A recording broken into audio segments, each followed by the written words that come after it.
Assalamualaikum warahmatullahi wabarakatuh. Selamat sore Tribuners. Hari ini Senin 18 April 2022, Ariska Koirina hadir menemani Anda di live update spesial Ramadan. Hari ini Ariska akan memberikan sejumlah rekomendasi terkait lokasi ngabuburit, berburu takjil hingga destinasi wisata yang bisa Anda kunjungi.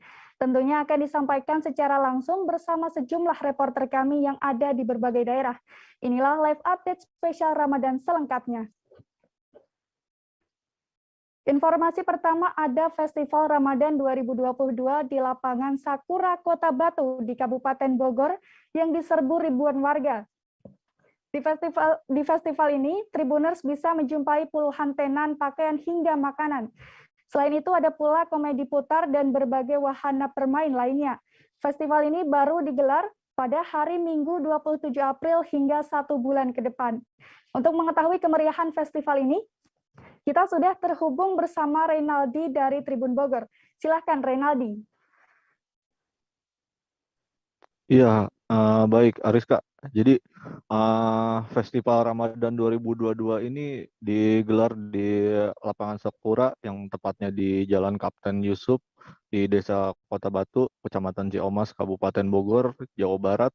Jadi festival ini memang baru hari pertama digelar pada hari Minggu tanggal 27 April 2022 kemarin hingga 1 bulan ke depan. Jadi memang di festival ini juga karena memang bertepatan dengan hari libur saat dibukanya dan juga memang momennya di bulan Ramadan dan pemerintah Kabupaten Bogor juga menyediakan tempat di festival ini untuk UMKM yang berada di Kabupaten Bogor. Jadi memang terlihat puluhan UMKM yang berada di dalam festival Ramadan ini seperti penjual baju ataupun makanan di dalamnya, dan juga dengan adanya festival ini disambut baik dengan warga-warga di sekitar wilayah tersebut, sehingga menjadi salah satu objek destinasi untuk menunggu waktu berbuka atau ngabuburit untuk bulan puasa 2022 ini. Jadi untuk di festival ini sendiri memang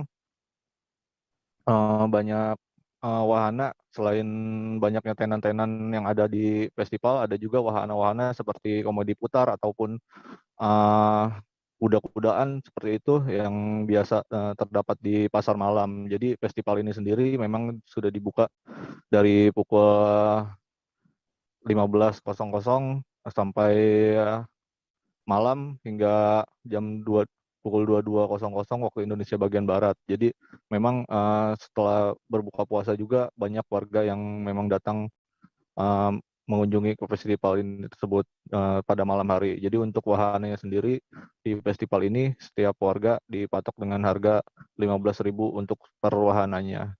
Seperti itu, Ariska. Baik, terima kasih Reynaldi atas laporannya.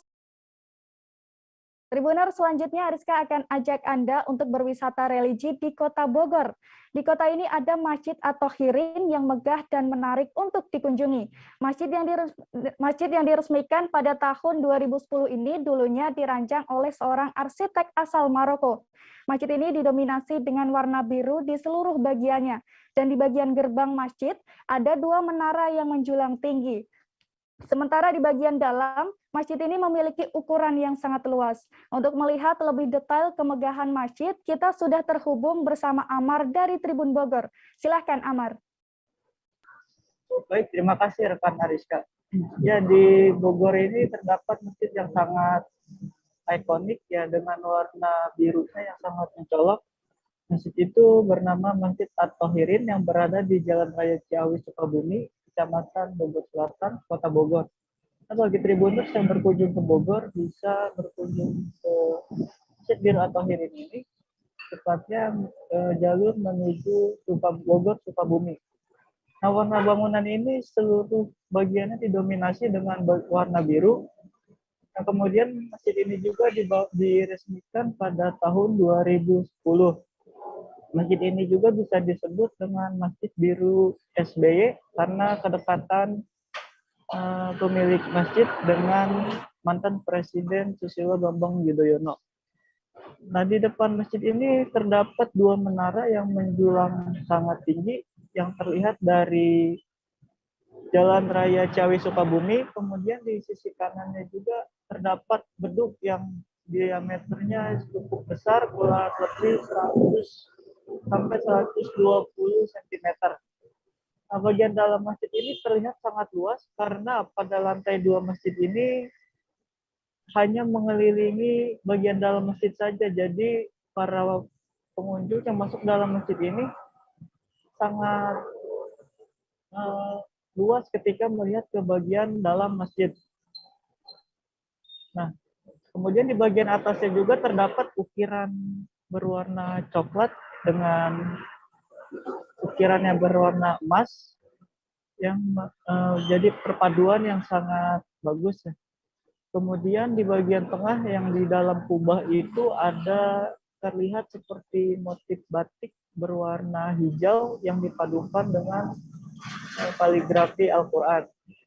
Kemudian di tengah bagian dalam kubah itu ada lampu hias yang menggantung dengan ukuran yang sangat besar sehingga menambah kesan mewah pada bagian dalam masjid At-Tafirin ini.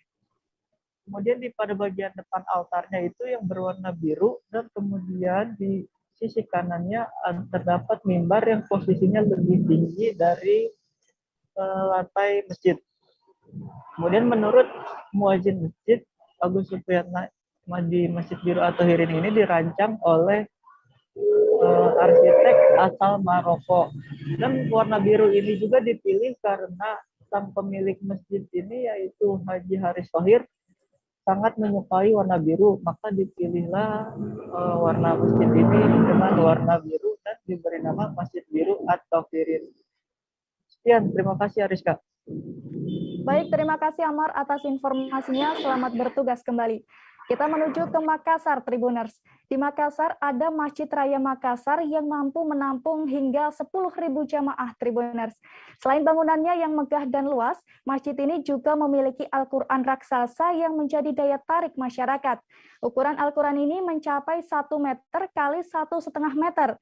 Biasanya Al-Quran ini ramai dikunjungi oleh jamaah usai melaksanakan sholat berjamaah. Lebih lengkapnya akan disampaikan oleh Wahyudi Tamrin dari Tribun Timur.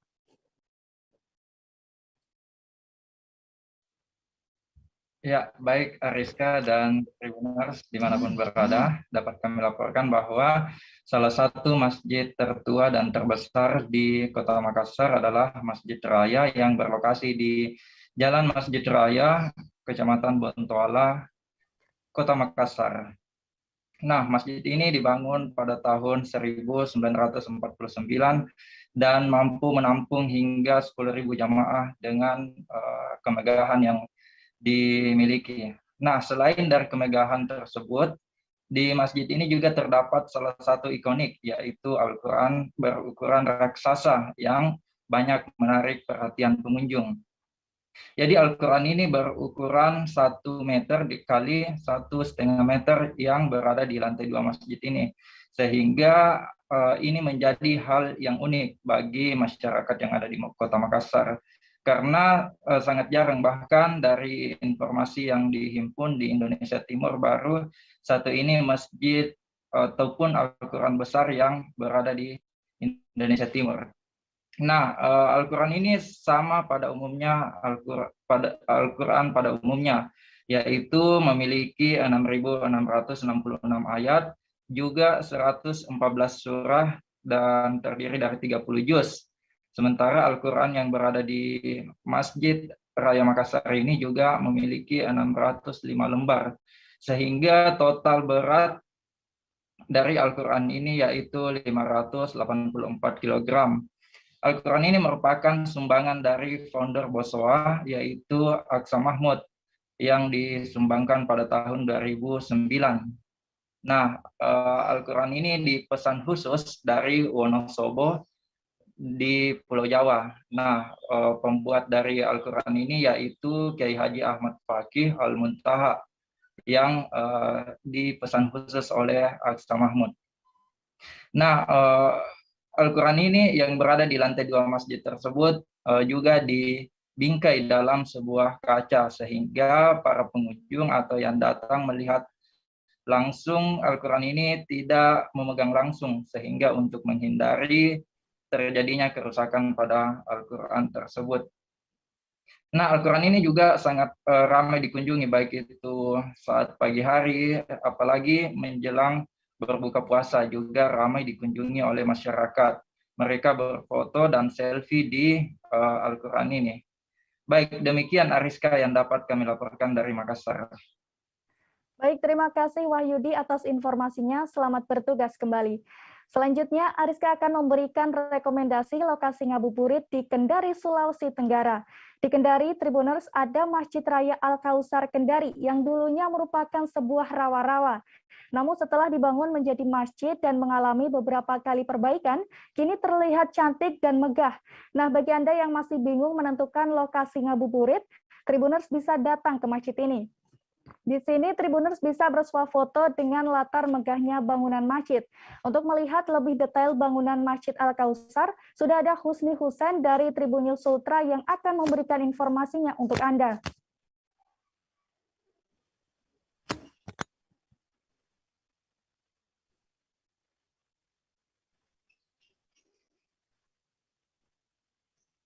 Halo Husni.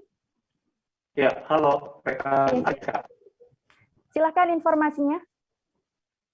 Ya, baik. Dapat saya informasikan bahwa betul Ariska, Masjid Raya Al-Kausar atau Masjid Agung yang ada di Provinsi Sulawesi Tenggara, tepatnya di Kecamatan Mandung, Kota Kendari, Sulawesi Tenggara ini dapat menjadi pilihan warga Kota Kendari ataupun Tribuners yang berada di wilayah Kota Kendari khususnya untuk menunggu waktu berbuka puasa atau ngabuburit di Masjid Raya yang memang terlihat megah dengan nuansa warna putih dominan dengan bangunan yang begitu menjulang tinggi di tengah-tengah kota Kendari.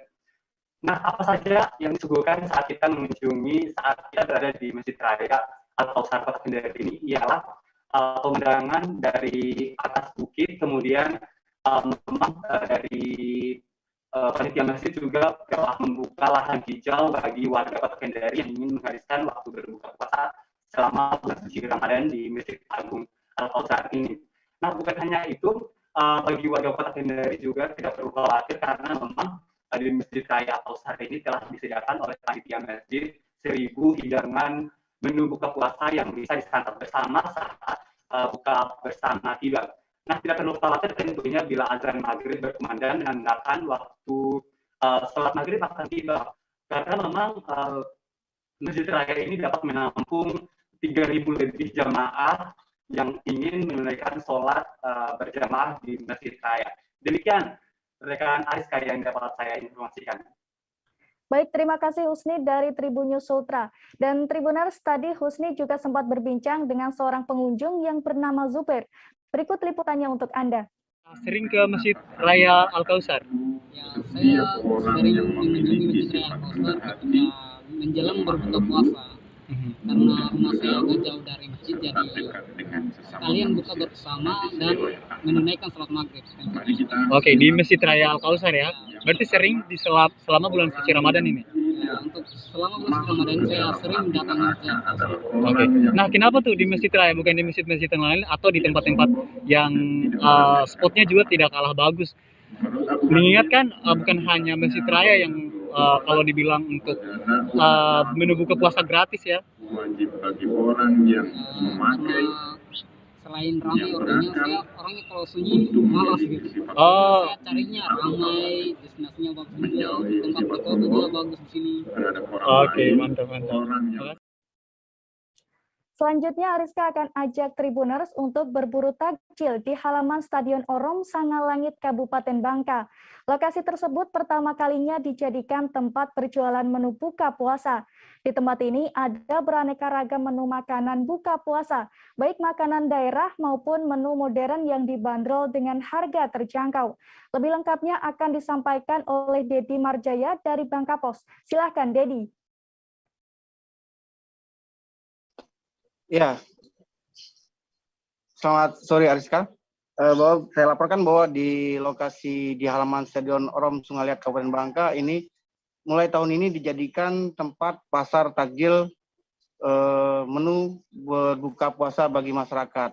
Di mana sebelumnya lokasi sebelumnya tak jauh dari lokasi telah dijadikan puskesmas Sungai Liat, sehingga panitia memindahkan lokasi ke depan atau di halaman Stadion Orong Sungai Liat.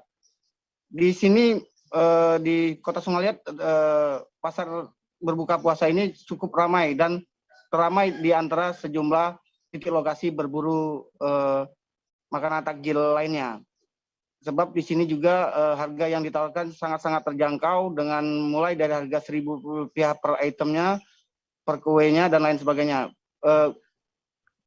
Menu pun yang ditawarkan pedagang juga beragam, mulai dari makanan tradisional seperti empek-empek Palembang, tekwan, model, kemudian makanan khas Bangka seperti injan, kemudian ketan bakar dan lain sebagainya. Ada juga pedagang yang menyiapkan menu makanan untuk lauk pauk seperti ikan, ayam, daging dan lain sebagainya. Lokasi ini sangat mudah dijangkau oleh masyarakat karena terletak di Jalan Jenderal Sudirman Sungai Liat, di mana lahan parkir juga tersedia sangat luas sehingga memudahkan pengunjung. Makanan yang disediakan mulai dari makanan tradisional, lauk pauk hingga makanan modern seperti pizza dan lain sebagainya. Masyarakat sangat terbantu sekali menjelang berbuka puasa mulai dari pukul 14 waktu Indonesia Barat hingga berbuka puasa biasanya ramai dikunjungi warga yang berburu makanan menu untuk berbuka puasa. Demikian Ariska. Baik, terima kasih atas informasinya Dedi dari Bangka Pos. Selamat bertugas kembali. Tribuners, masih banyak informasi yang akan kami berikan untuk Anda, namun kami akan jeda sejenak. Tetaplah bersama kami di live update spesial Ramadan. Oke, apa kabar Bang Ariski di sini untuk strateginya? Kalau saya sendiri di Jumip 37 ini yang semalam baru mulai, saya udah sebenarnya aku nggak ngerasa itu penangkapan atau penggerebegan atau apapun itu, karena gini loh, posisinya aku kriteria. Jadi kita mengenal disebut dengan stroke yang tidak berdarah dengan stroke yang berdarah. Stroke yang tidak berdarah itu biasanya ditandai dengan adanya penyumbatan. Kalau itu terjadi di sini mungkin pikirnya tidak ke situ kali ya, tapi kalau di Korea atau di Kamboja itu ada beberapa paper yang saya itu mas, ya, dulunya tukang koran. Oh gitu ya, tukang koran. Ya, saya baca itu Pak. Tuh kan, pernah baca kan? Ya. Jadi kalau saya jadi tanggam itu udah bersyukur banget. Si anak ini dijadikan sebagai tersangka begitu.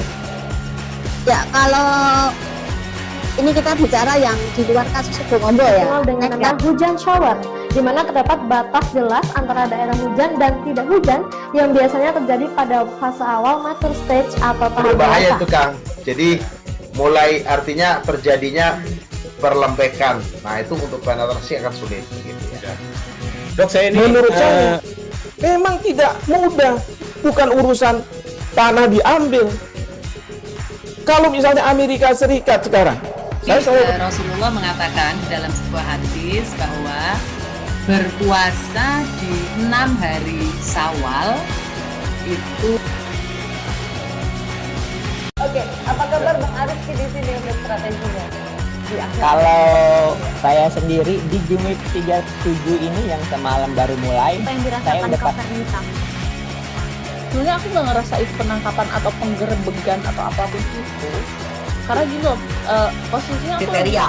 Jadi kita mengenal disebut dengan stroke yang tidak berdarah dengan stroke yang berdarah. Stroke yang tidak berdarah itu biasanya ditandai dengan adanya penyumbatan. Kalau itu terjadi di sini mungkin pikirnya tidak ke situ kali ya, tapi kalau di Korea atau di Kamboja itu ada beberapa paper yang saya itu mas, ya, dulunya tukang koran. Oh gitu ya, tukang koran. Ya, saya baca itu Pak. Tuh kan, pernah baca kan? Ya. Jadi kalau saya jadi tanggam itu udah bersyukur banget. Si anak ini dijadikan sebagai tersangka begitu. Ya, kalau ini kita bicara yang di luar kasus Situbondo ya. Dengan nama hujan shower, di mana terdapat batas jelas antara daerah hujan dan tidak hujan yang biasanya terjadi pada fase awal mature stage atau tahap berbahaya itu Kang. Jadi mulai artinya terjadinya perlembekan. Nah itu untuk penetrasi akan sulit. Gitu ya. Dok, saya ini menurut saya memang tidak mudah, bukan urusan tanah diambil. Kalau misalnya Amerika Serikat sekarang, Rasulullah mengatakan dalam sebuah hadis bahwa berpuasa di 6 hari Syawal itu. Oke, apa kabar Bang Ariski di sini untuk strateginya? Kalau saya sendiri di Jumip 37 ini yang semalam baru mulai, saya udah sebenarnya aku nggak ngerasa itu penangkapan atau penggerebegan atau apapun itu, karena gini loh, posisinya aku kriteria. Jadi kita mengenal disebut dengan stroke yang tidak berdarah dengan stroke yang berdarah. Stroke yang tidak berdarah itu biasanya ditandai dengan adanya penyumbatan. Kalau itu terjadi di sini mungkin pikirnya tidak ke situ kali ya, tapi kalau di Korea atau di Kamboja itu ada beberapa paper yang saya itu mas, ya dulunya tukang koran. Oh gitu ya, Tukang koran. ya saya baca itu Pak. Tuh kan pernah baca kan? Ya. Jadi kalau saya jadi tanggam itu udah bersyukur banget. Si anak ini dijadikan sebagai tersangka begitu. Ya, kalau ini kita bicara yang di luar kasus Sebongombo ya, dengan nama hujan shower, di mana terdapat batas jelas antara daerah hujan dan tidak hujan yang biasanya terjadi pada fase awal mature stage atau tahap berbahaya dewasa. itu Kang. Jadi mulai artinya terjadinya perlembekan. Nah itu untuk penetrasi akan sulit gitu ya. Dok, saya ini menurut saya memang tidak mudah, bukan urusan tanah diambil. Kalau misalnya Amerika Serikat sekarang, Rasulullah mengatakan dalam sebuah hadis bahwa berpuasa di 6 hari Syawal itu. Oke, apa kabar Bang Ariski di sini untuk strateginya? Kalau saya sendiri di Jumip 37 ini yang semalam baru mulai, saya udah sebenarnya aku nggak ngerasa itu penangkapan atau penggerebegan atau apapun itu, karena gini loh, posisinya aku kriteria. Jadi kita mengenal disebut dengan stroke yang tidak berdarah dengan stroke yang berdarah. Stroke yang tidak berdarah itu biasanya ditandai dengan adanya penyumbatan. Kalau itu terjadi di sini mungkin pikirnya tidak ke situ kali ya, tapi kalau di Korea atau di Kamboja itu ada beberapa paper yang saya itu mas, ya dulunya tukang koran. Oh gitu ya, Tukang koran. ya saya baca itu Pak. Tuh kan pernah baca kan? Ya. Jadi kalau saya jadi tanggam itu udah bersyukur banget. Si anak ini dijadikan sebagai tersangka begitu. Ya, kalau ini kita bicara yang di luar kasus Sebongombo ya, dengan nama hujan shower, di mana terdapat batas jelas antara daerah hujan dan tidak hujan yang biasanya terjadi pada fase awal mature stage atau tahap berbahaya dewasa. itu Kang. Jadi mulai artinya terjadinya perlembekan. Nah itu untuk penetrasi akan sulit gitu ya. Dok, saya ini menurut saya memang tidak mudah, bukan urusan tanah diambil.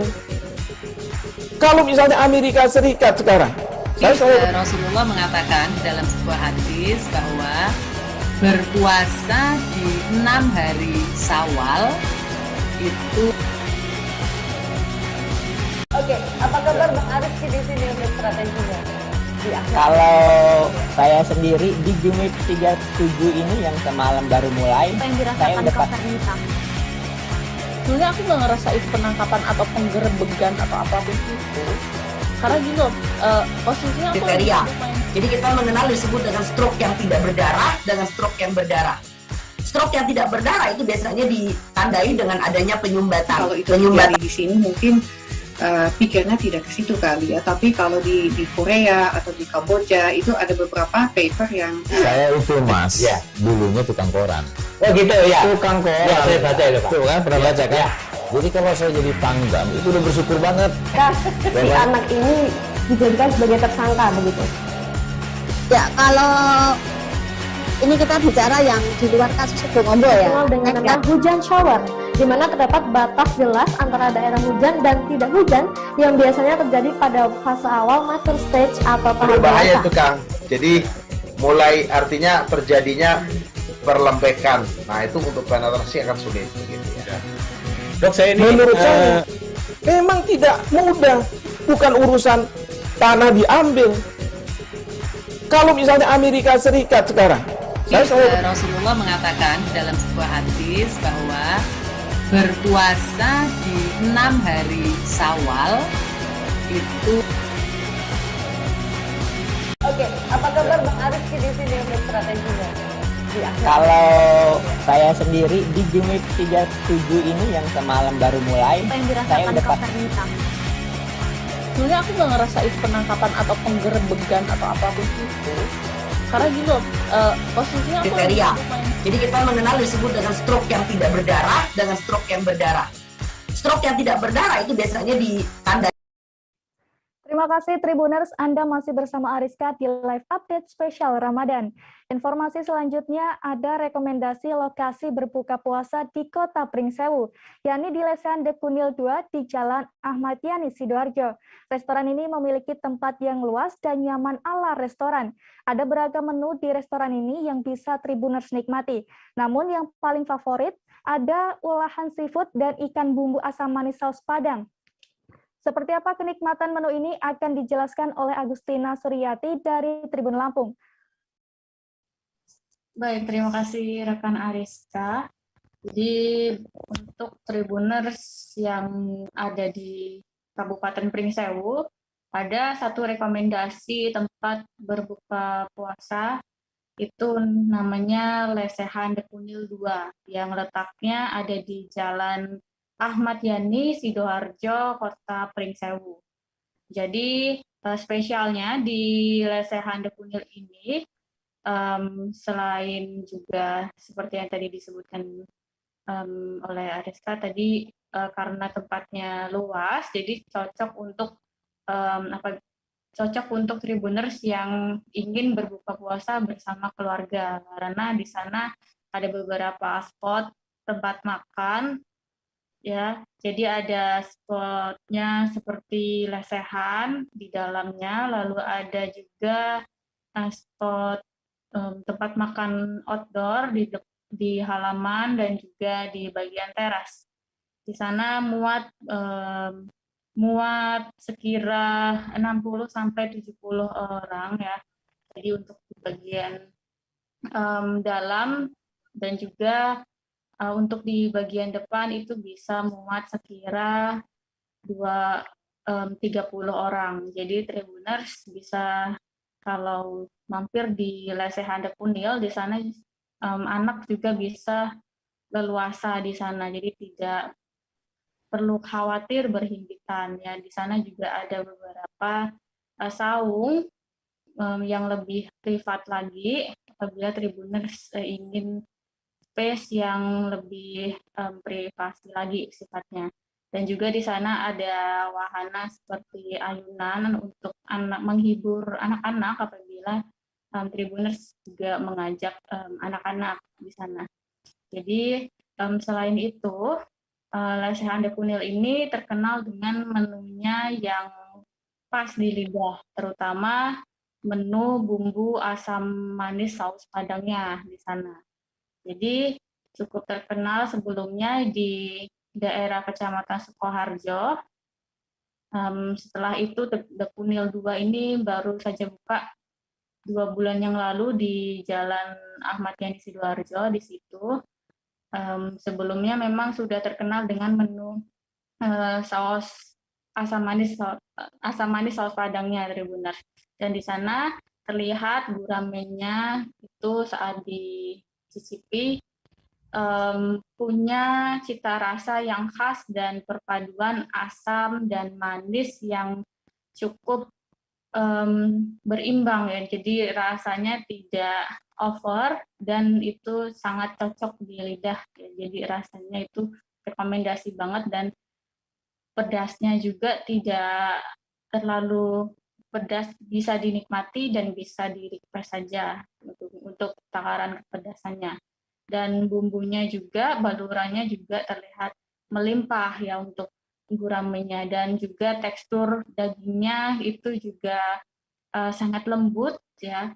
Jadi rekomendasi sekali. Dan juga ada satu rekomendasi lagi, yakni seafood ambyar namanya. Di sana ada isinya itu ada kerang, ada kepiting. Di sana termasuk menu yang spesial juga di sana, dan juga ketersediaannya terbatas. Jadi apabila Tribuners beruntung bisa memesan seafood tersebut, jadi Tribuners bisa mencicipi sendiri kenikmatan dari seafood ambyar ala Lesehan de Kunil 2 tersebut. Ya. Jadi Lesehan de Kunil 2 juga setiap hari Jumat mengadakan bagi-bagi takjil gratis apabila Tribuners berkunjung ke sana ya. Jadi setiap hari Jumat itu Tribuners akan mendapatkan takjil dan juga minuman segar. Lalu untuk harganya juga terjangkau mulai dari Rp10.000. Nah ini yang jadi spesial juga di Lesehan de Kunil 2 ini. Di sana karena harganya itu terjangkau, bersahabat di kantong. Jadi selain itu Lesehan de Kunil 2 ini juga jam operasionalnya itu dari pagi pukul 10.00 lalu hingga pukul 21.30 waktu Indonesia Barat. Sekian, Arista. Baik, terima kasih Agustina. Tribuners, selanjutnya kita akan mengulik Islamic Center BSD City di Kota Tangerang Selatan. Islamic Center ini dibangun pada tahun 2021 lalu dan baru selesai pada awal tahun ini. Sebelum menjadi Islamic Center, kawasan tersebut merupakan bangunan Masjid Ar-Rahman yang dikelola langsung oleh warga sekitar. Namun karena lahan tersebut milik pemerintah daerah, Wali Kota Tangerang Selatan Airin Rahmi berniat menjadikan lingkungan tersebut menjadi kawasan Islamic Center. Bagaimana sejarah berdirinya bangunan Islamic Center akan disampaikan oleh Rizky dari Warta Kota. Halo, selamat sore rekan Ariskada Tribuners Nusantara. Ya, bisa saya dapat informasikan bahwa bangunan atau konsep Islamic Center tersendiri terletak di Jalan Letnan Sutopo, tepatnya BSD, kawasan BSD Serpong, Kota Tangerang Selatan. Dulu Islamic Center ini merupakan Islamic Center Masjid Ar-Rahman atau Yayasan Islamic Center Ar-Rahman yang berdiri sejak tahun 90-an lalu. Kemudian karena bidang tanah atau aset tanah yang dimiliki oleh pemerintah Kota Tangerang Selatan, hingga akhirnya pemerintah Kota Tangerang Selatan merencanakan pembangunan Islamic Center layaknya wilayah ibu kota DKI Jakarta dan Kabupaten Tangerang serta Provinsi Banten yang telah memilikinya di kawasan wilayah Kota Tangerang Selatan itu sendiri. Alhasil rencana itu diwujudkan oleh Wali Kota Tangerang Selatan Airin Rahmidiani sebelum mencopot masa jabatannya.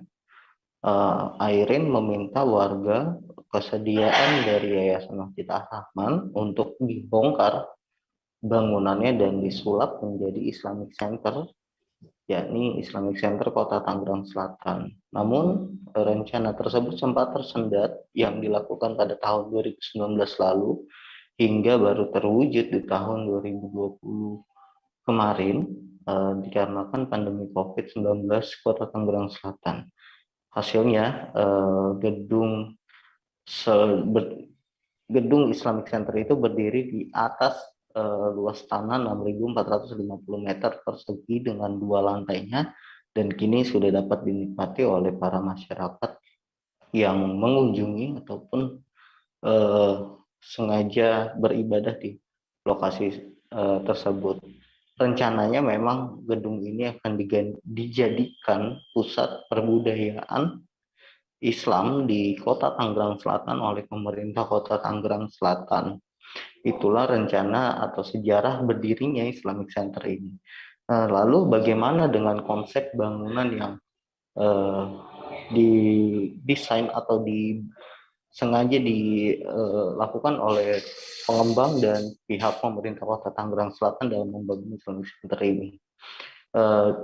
Islamic Center ini memiliki 2 lantai, yakni lantai pertama dijadikan sebagai ruang pengelola nantinya dan ada juga ruang perpustakaan dan ruang budaya atau ruang pelayanan masyarakat dan tempat wudhu pria maupun wanita, sedangkan di lantai 2-nya itu dikhususkan untuk sholat maupun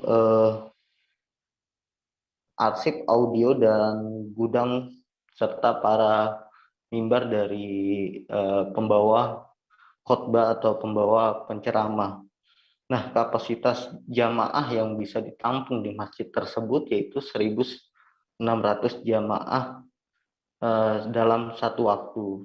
Nah, konsep yang digunakan oleh Islamic Center ya ini memiliki konsep ruang terbuka hijau yang luas dengan plaza entrance masjid yang berada tepat di depan gedung masjid hingga dapat menyambung ke bagian utama masjid. Dan ini kita bisa melihat plaza entrance memang memiliki rem atau dengan sirkulasi pejalan kaki yang cukup luas hingga akses khusus yang disediakan bagi kaum disabilitas.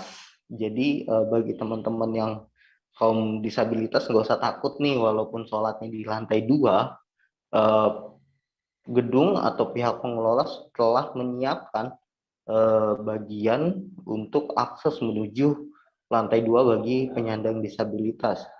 Nah, sedangkan untuk keberadaan kubah sendiri, desain yang diambil yaitu memiliki dua interpretasi simbolik, yakni mempresentasikan simbol kekuasaan dan kebesaran Tuhan. Kubah ini mengadopsi arsitektur Timur Tengah dan Turki dengan memasukkan unsur lokal, yaitu warna unsur lokal dari pemerintah Kota Tangerang Selatan atau Kota Tangerang Selatan, yaitu hijau Tosca atau Tosca saja. Seperti motif yang ada di kubah mengambil konsep modifikasi dari Rukn al-Hibs, sebuah lambang Islam yang digariskan sebagai dua persegi yang bersilangan. Lalu konsep oktagon menara masjid menjadi simbol datangnya hidayah melalui 8 arah dan penyebaran Islam ke 8 arah penjuru mata angin. Nah, setelah di pintu utama terdapat fasade atau ornamen-ornamen ukiran di pintu masuk utama yang mengambil konsep arsitektur kontemporer dengan kaligrafi kufi musattar, merupakan kaligrafi yang tersusun dari garis lurus yang bertemu dengan garis vertikal. Nah, pertemuan garis tersebut membentuk sudut siku yang tegak lurus tanpa adanya satu putaran atau lengkungan dengan bertuliskan Allahu Akbar, La ilaha illallah, Alhamdulillah, dan Subhanallah. Nah, seperti itu rekan Ariska yang bisa saya informasikan. Baik, terima kasih Rizky atas informasinya.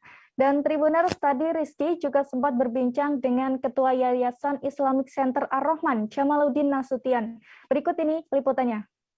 Nah Pak, kalau boleh tahu Pak, dulu Islamic Center ini diresmikannya kan sama Pak Wali ya Pak, itu kapan Pak tepatnya? Diresmikannya pada tanggal 1 April 2022. Ya. Oke. Pas itu hari Jumat. Pas hari Jumat ya Pak. Ya.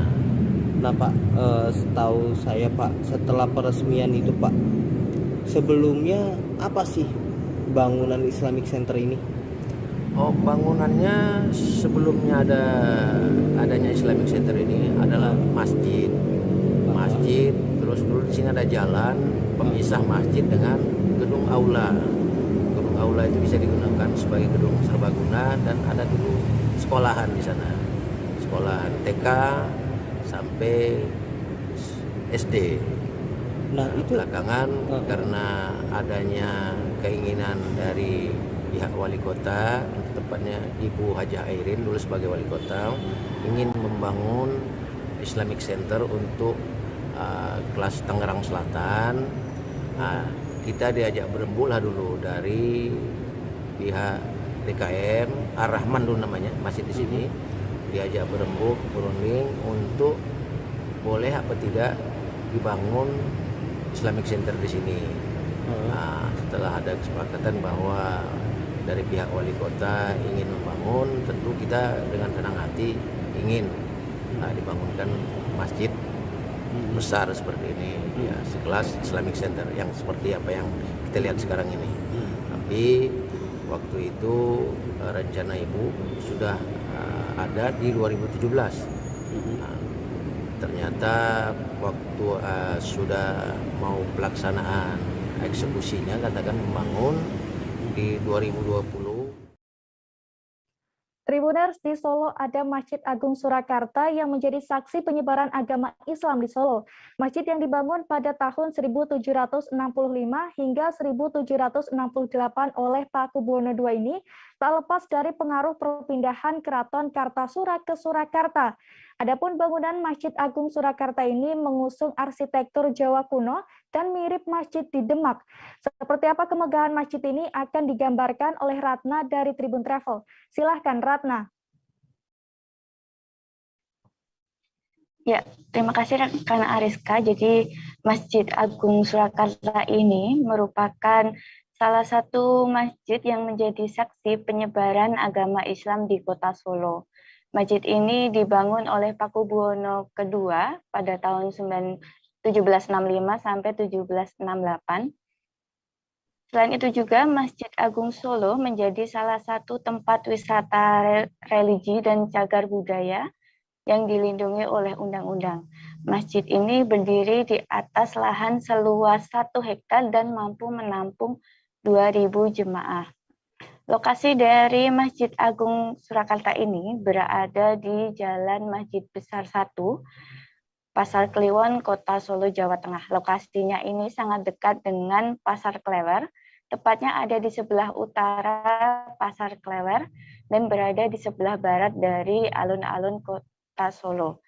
Nah, bangunannya sendiri ini mengusung konsep mirip dengan bangunan masjid di Demak, dengan bangunan utama berupa joglo dan atap susun 3 yang melambangkan kesempurnaan hidup umat muslim yang terdiri dari 3 faktor, yakni Islam, iman, dan amal.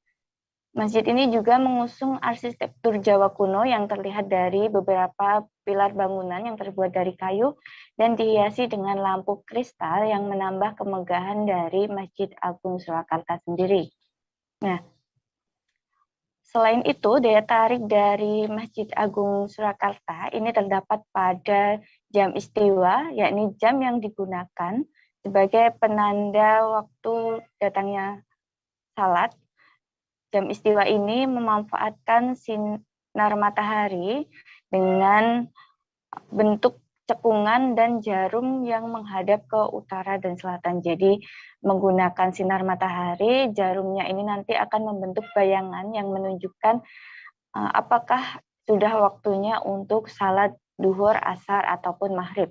Sementara untuk penanda ataupun mengetahui waktu sholat subuh ini bisa dilihat dari matahari terbit dari menara setinggi 33 meter yang ada di area Masjid Agung Surakarta. Menara ini dibangun pada masa Pakubuwono ke-10. Nah, bagi tribuners yang ada di Kota Solo bisa ngabuburit di Masjid Agung Surakarta sekaligus meningkatkan amal ibadah dengan beribadah di sini. Nah, selama bulan Ramadan sendiri ada beberapa agenda yang digelar di Masjid Agung Surakarta, di antaranya ada salat tarawih yang terdiri dari 11 rakaat dan dilanjutkan menjadi 23 rakaat dengan bacaan 1 juz. Ada juga kultum tarawih, ada juga kuliah menjelang buka puasa yang dimulai dari pukul 4:30 sore dengan pembahasan tafsir Al-Quran, tasawuf, akhlak, fikih puasa, dan akidah. Jadi bagi traveler yang ngabuburit juga bisa buka bersama di area Serambi Masjid Agung Surakarta karena untuk buka bersamanya ini dibuka setiap hari. Nah, selain itu juga ada kuliah subuh dan tadarus Al-Quran yang bisa diikuti traveler. Demikian kan Ariska. Baik, terima kasih Ratna dari Tribun Travel atas informasinya. Selamat bertugas kembali. Tribuners, jalan-jalan sembari menunggu azan maghrib menjadi hal lumrah yang dilakukan saat bulan Ramadan. Begitu pula saat berada di Bali. Di sana ada Pantai Putat yang tak pernah sepi saat ngabuburit. Berbeda dengan pantai pada umumnya, Pantai Putat di Beliau terdapat Masjid Apung yang indah. Masjid yang bernuansa hijau ini menjadi daya tarik pengunjung yang datang ke pantai. Tak hanya terapung, masjid satu ini seakan memancarkan pesona keindahan Pantai Putat Belinyu. Keindahan pantai ini akan dijelaskan lebih detail oleh Ahmad Rifki Ramadhani dari Bangka Pos. Silahkan, Rifki.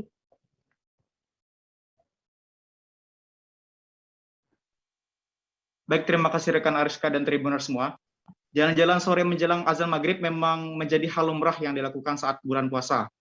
Hal ini juga dilakukan oleh muda-mudi yang ada di Kecamatan Belinyu, Kabupaten Bangka, untuk menghabiskan waktu sorenya bercengkrama dan bersantai.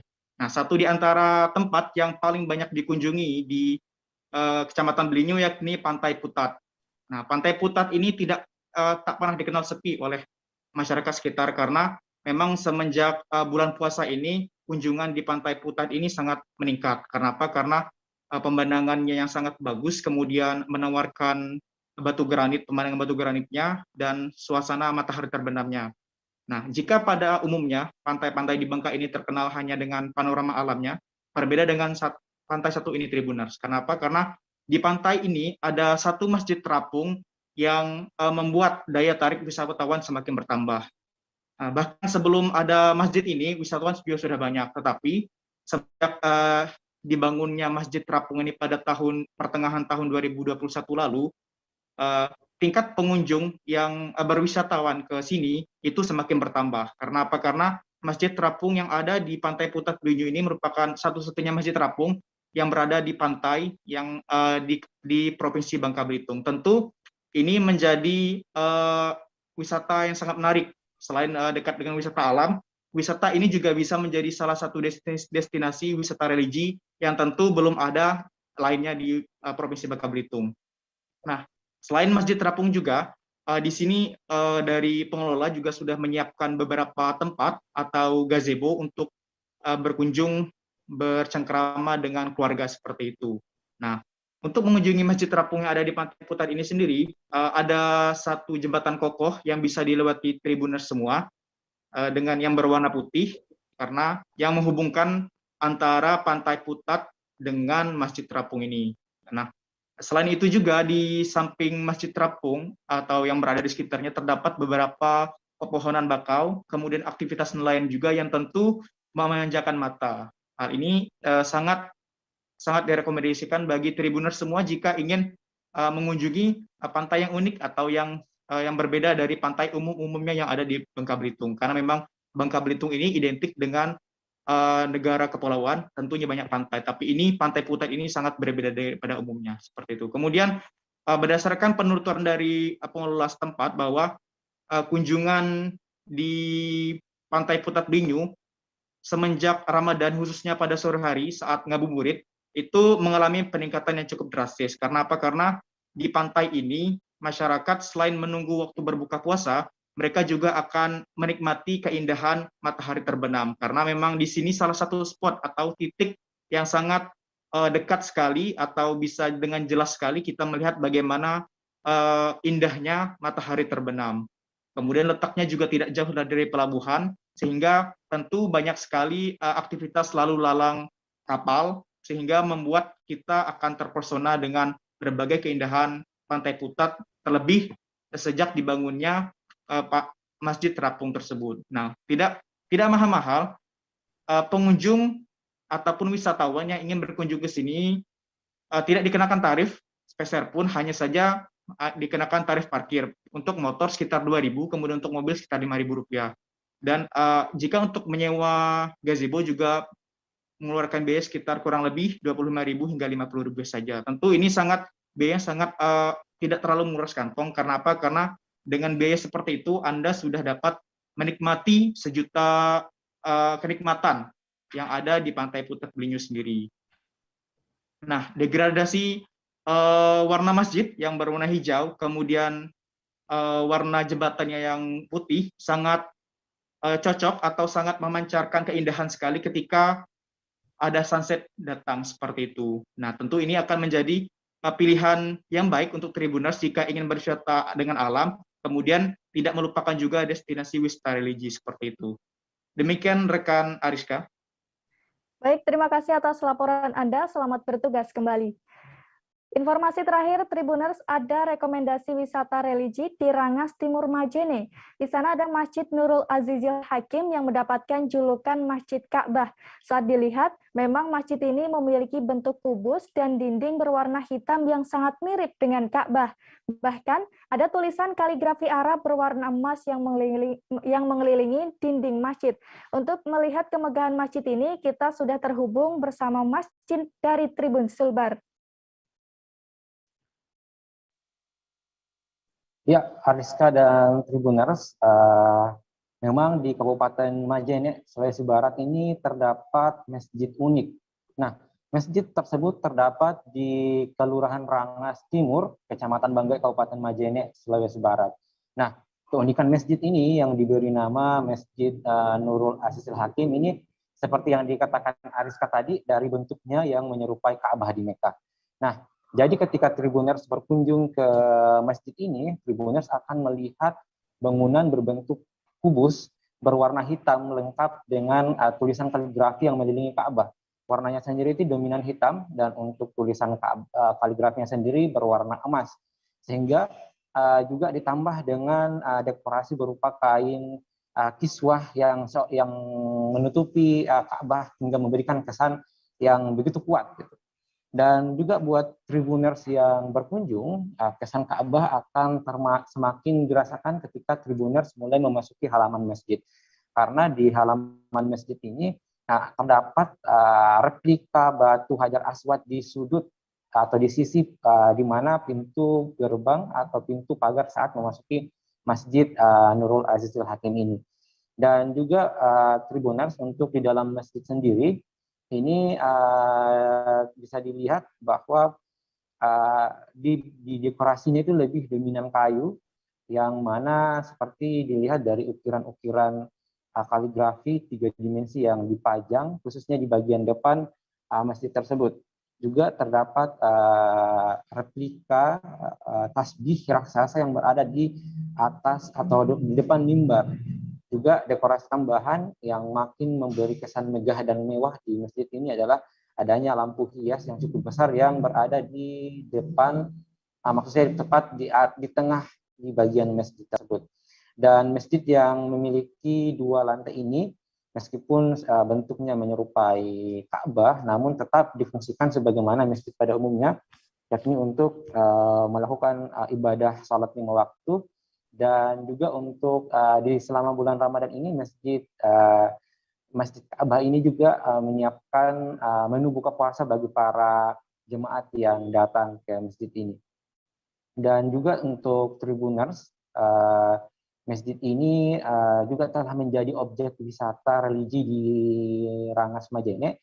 Bahkan dari penuturan salah satu pengurus masjid, yakni Hasbullah, mengatakan pengunjung itu datang tidak hanya dari dalam kota saja, bahkan dari luar provinsi, seperti ada yang dari Kalimantan Timur. Mereka datang jauh-jauh hanya untuk melihat bagaimana keunikan dari Masjid Ka'bah ini. Dan informasi tambahan juga buat Ariska dan Tribuners bahwa masjid ini yang dibangun pada tahun 2020 itu dibangun oleh keluarga dari Andi Zulkifli Ajo. Beliau merupakan musisi senior Mandar dan juga saat ini bertugas sebagai hakim di Pengadilan Negeri Jakarta Pusat. Dan sedikit atau kenapa masjid ini kemudian dibangun menyerupai Ka'bah. Jadi dari keterangan yang kami himpun bahwa pada saat itu Andi Zulkifli Ajo atau sang pendiri ini bersama dengan istrinya menunaikan ibadah haji. Dan pada saat melakukan ibadah haji tersebut, mereka kemudian berjanji ketika kembali nanti ke Sulawesi Barat, mereka akan membangun masjid yang menyerupai Ka'bah. Dan tidak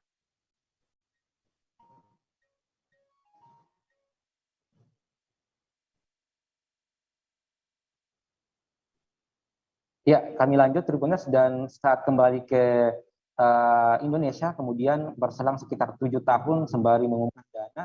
Dan akhirnya pada tahun 2020